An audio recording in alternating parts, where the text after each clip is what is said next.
Okay, so we got some slackers over here. We got some guys just hanging out in the back of the restaurant here. Let's go to the vet, D. Mark. D, how you doing tonight, man? I'm doing good, Rook. How you doing? Doing pretty good. Kind of playing Bill Walton interview. You know, I'm doing a little bit of everything. I'm versatile. I'm trying to get ready for after my career. Well, we got a lot of sponsors, and you know they all love to rub elbows with you guys. You guys are stars. You're celebrities. Don't rub elbows. You're huge. Rub elbows, baby. And we got Morris Peterson here. Oh boy, you should have known I was coming to get you. You should have known I was coming to get you. We have the comedian of the team here, Euro Slowcar. Hey, what's going on?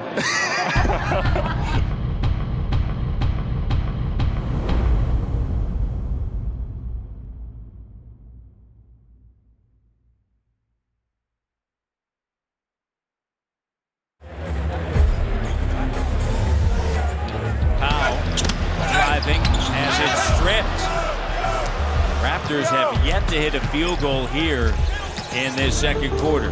Oubre sends it to Smith. And Bogdanovich drills another three. They're now 4 of 6 from downtown. And this is their largest lead. It's at 17. 105-96. Raptors down 9 here. And they're just going to dribble it out. And they're going to see each other on Friday. You know, they're not the same team without Kyle, but they're still a tough team to play with. They have a superstar in DeMar and great role players. They added some pieces that help their team from the trade deadline. And, we're just trying to take full advantage of it. I mean, we had the opportunity to come here and win another season series 1-1. We get a chance to go home and try to take over the season series, and that's be a key spot for us because we're playing back and forth for the positioning right now. Everybody's not going to that game pissed off about how we all played, and go in there and compete for a full 48 minutes. I'm very eager and looking forward to playing them again on Friday. So I can't wait. Welcome to the U.S. nation's capital, Washington, D.C. The Raptors getting set for the second part of the home and home with the Wizards. And Sherm, we hope that the Raptors are in better standing going in because, man, Washington put it on them, especially in that second quarter. The Raptors defense nowhere to be found. They need to find their defense tonight. It's weird, but it's still the regular season. So, the regular season, you want to play hard and win games, but it's not like the playoffs. People compare it to the playoffs where you're spending multiple days preparing for the same team and you're going to in a 7-game series with them. And every possession and scouting report gets magnified, however much more come playoff time. So that dynamic's not there so much. But yeah, you're right. It's kind of a schedule anomaly, regular season. And especially with, it's tough with a team like Washington who's been so hot lately. I always like those games, especially when you get them right behind each other, especially a game that means so much. We didn't come out to play the first time, so when you get a second chance to play that same team right back, it's a good look.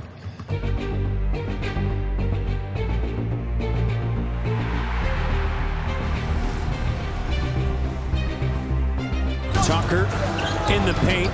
DeLon right on the take. Kick out. Powell swings it. Clock down. Great cut. Patterson to Tucker. The ball is hopping. Swarming defense. Joseph to DeLon. What great hands by DeLon Wright. Right now to the rim. Oh, how sweet it is, Jack. How sweet it is. Here's Norman. Powell now driving. Oh, throws it down over the Polish hammer. Fans on their feet. DeRozan asking Tucker to come. He gets the switch. He wants Bogdanovich. The three. Good! DeMar DeRozan, the kid from Compton, delivers in the District of Columbia. DeRozan had 15 in the fourth. Powell with 14 in the fourth. As the Toronto Raptors come away with this victory. They're 1-0 on this 5-game road trip, and they improved to 37-25.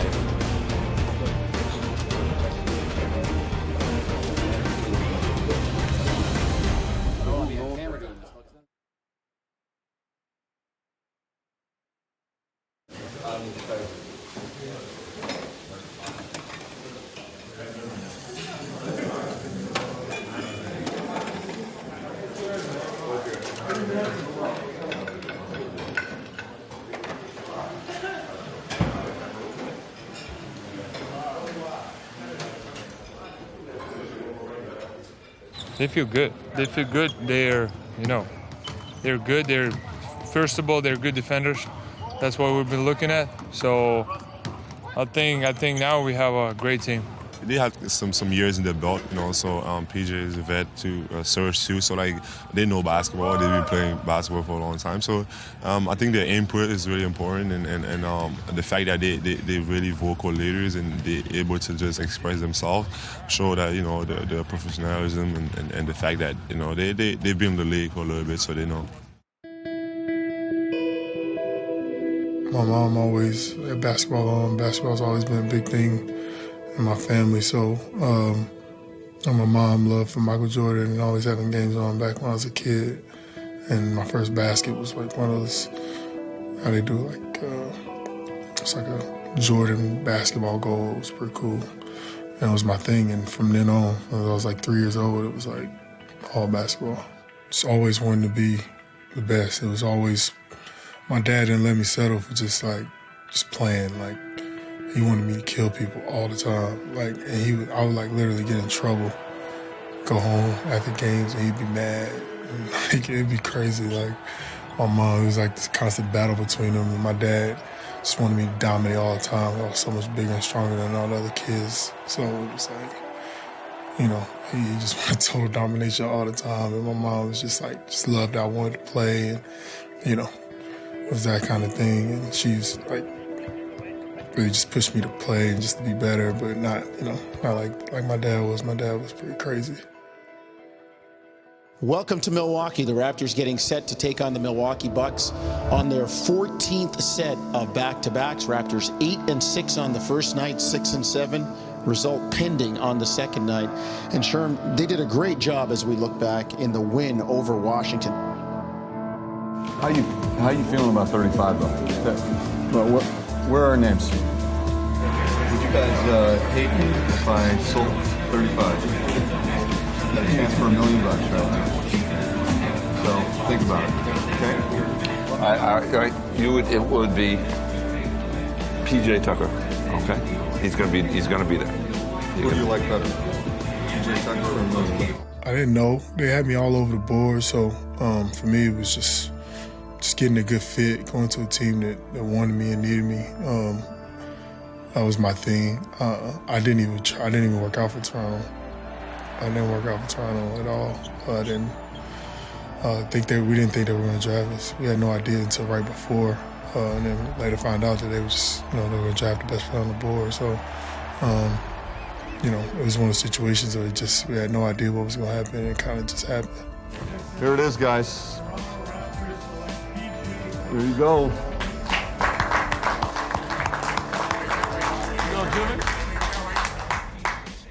It was sort of bittersweet because, first I was like, Toronto, what? Like when you're in like college, like you don't think of Toronto as the league at first, especially back then because,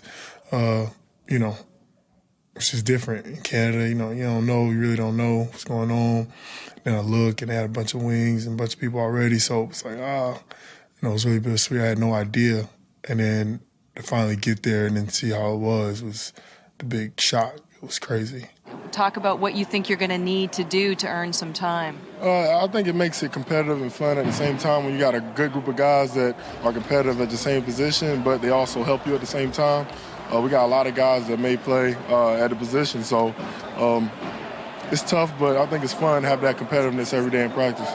That was a tough team. That was a tough team to be a part of. We had so many older veterans. We had a bunch of really good European guys. It wasn't really young guys. Me and Bargnani were the only young guys, so we were just drafted.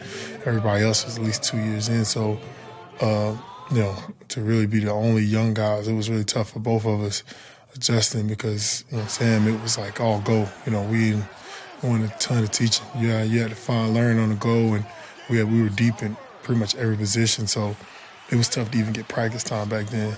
It was tough to even sub in and get in practice. Anthony Parker, Mo Pete. We had so many guys. Joey Graham. It was a bunch of guys. So, it was a lot of guys fighting for small minutes. That's it, Manny. PJ Tucker knocks it down in a big bucket. Raptors needed that desperately. It's cool. It was cool. The team embraced me. And I had fun down there. To actually be out there playing, getting minutes, getting better. You can only get better by playing. So going down there and getting minutes was good for me. What does that mean to you coming back up here? It's cool. Get back with the team. Team's doing well, so happy to be back, support the guys. Yeah, baby. Got my rook back. Stupid, man. I didn't take it well. I didn't have anybody to help me take it well. And it was tough because when you get in that situation, you're thrown down and people are like, oh, just go down there and go work and do this and do that. And you're like, I came to the NBA to work in the NBA. I didn't come to the NBA to work in the D-League. And back then, our team was in Denver, so I had to go literally uproot everything, go all the way to Denver. It was big transition. It was a big deal for me. And I didn't take it. My first times down, I didn't take it serious at all. I was still in the D-League. I was on the D-League team, and they called and told me that they were picking up Luke Jackson for the playoffs. They said they needed a shooter, so obviously, you don't take those things well. You don't feel like you really had a chance to really get better, really prove you were, good for the team and be able to help the team. So as a young guy, like I said, and not having nobody that can really help you and understand and really see things through, it's tough. That gray area is always tough, and I always help young guys now when they go through that because I know how that is. It's really hard. I think the biggest part of it is most young guys want to play. They just want to play. So for me, I just wanted to play. And, we had a ton of teams wanting to bring me to camp, summer leagues and all that stuff. And, for me, I was like, I want to go somewhere and play. And so I made the decision that I wanted to go to Europe right away. I knew I wanted to go. Me and my agent talked about it, and I thought,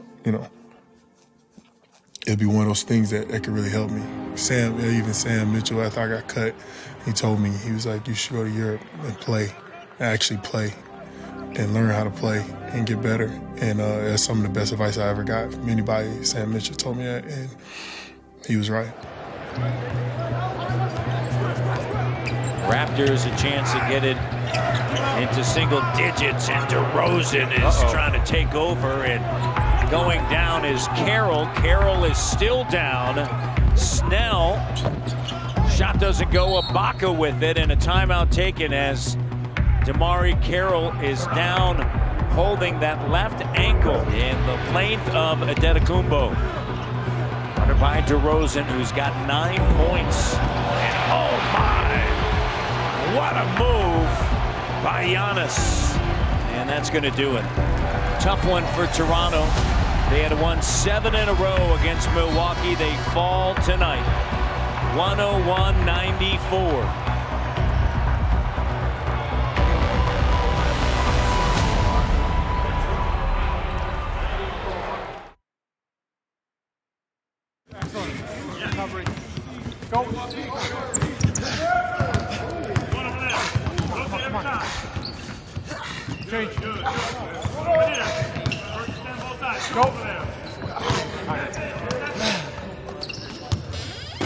Kyle is a professional, DeMar is as well. So it's just good to see them.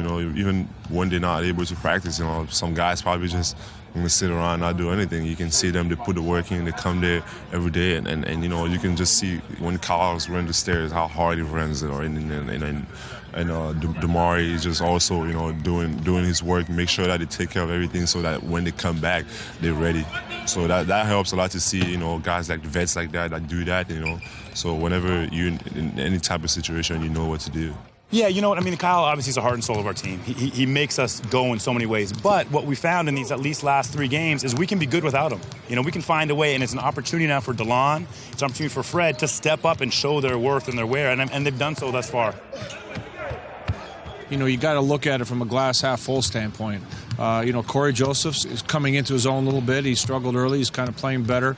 DeLon Wright's available now, and you get a different look with DeLon. And I think this is going to be a good time for him, for his development, to use his length and just get comfortable with the ball. And for Kyle, provided there's no setbacks, he's going to go into the playoffs rested. The only thing I'm upset about is the way people criticize either Kyle or the team as far as how they handled that. And if anybody knows that, okay, so what if he golfed? So what if he played in the All-Star game? If you have loose bodies floating in your wrist, your knee, anywhere, and I've been through it myself, you could feel like $1 million. All of a sudden, if these things float and lodge in the wrong place, you got a problem. And that doesn't matter whether you're playing golf or playing basketball or practicing.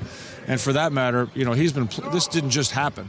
He's been playing with this for a little bit, so, why didn't he just sit out the last 20 games, make it feel better? Because that's not what anybody wanted Kyle to do, nor would he do that. So the fact that people criticize him for doing a couple of things here or there is crazy to me.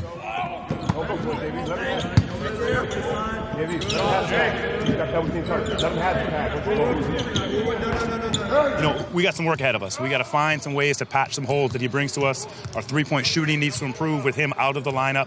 But we're going to be okay, but it's about us working hard and realizing the next man has to just step up. Don't go for that reach. We'll rotate you over. You got double team coming. Let him catch it. Let him catch it. Let him have it. You got double team coming. It's going to happen. It'll happen. So that's why you hold it. Don't go for no. You're not going for the steal. You're not holding it. You're sitting right here, right? You're going to push him out. Go ahead. Now skip. No.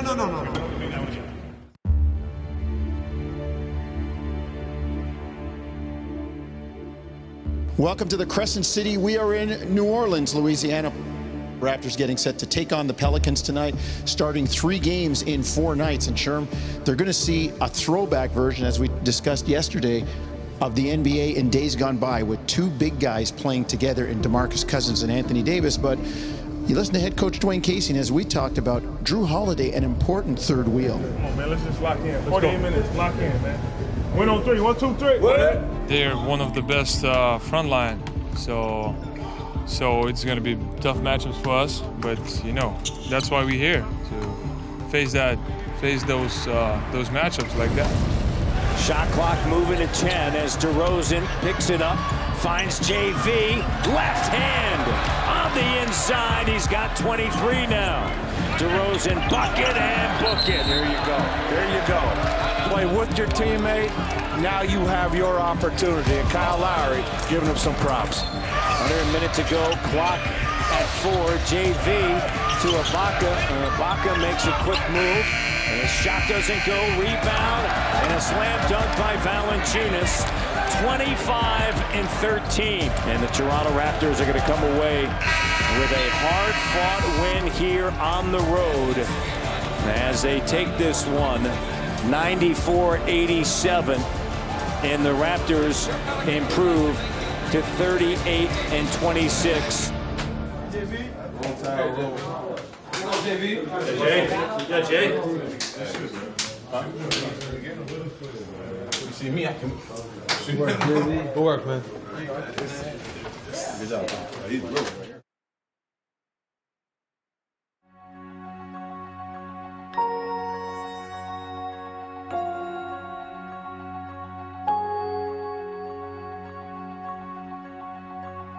I started out in Israel, went there, won MVP, won a championship. It was awesome. One of the best years of my career, still to this day, even playing the league a ton of years. It's still one of the best years for me. And I went from there to Ukraine for 2 years. And Ukraine was total culture shock. Being up there in Eastern Europe is totally different. But I had a great time, great experiences there. I went to Germany, went to Greece.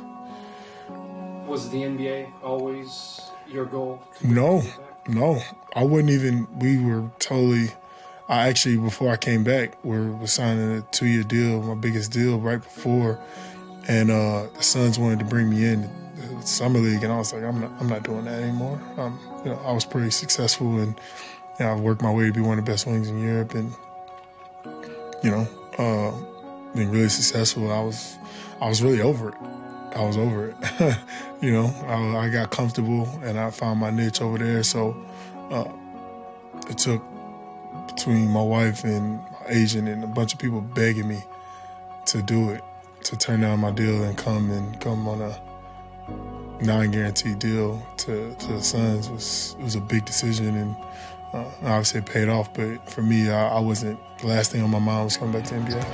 Swiping rebound out of the air by Tucker. Tucker storming in, going coast to coast. Got it! Plus the foul! Oh, maybe the play of the year for P.J. Tucker. It's hard, man, because you got to go back from being the man over there and being the #1 guy and everything to come here and being, literally 14, 15 man. And that's how it works a lot of the time. You see some people come and it's a little different situation, but most times that situation you're in, and to thrive in that role, in that situation is tough, and you gotta get a little lucky. Honestly, you gotta get a little lucky. Some injuries, some things happen, play well, and then you kind of get your shot. But a lot of that is a little luck.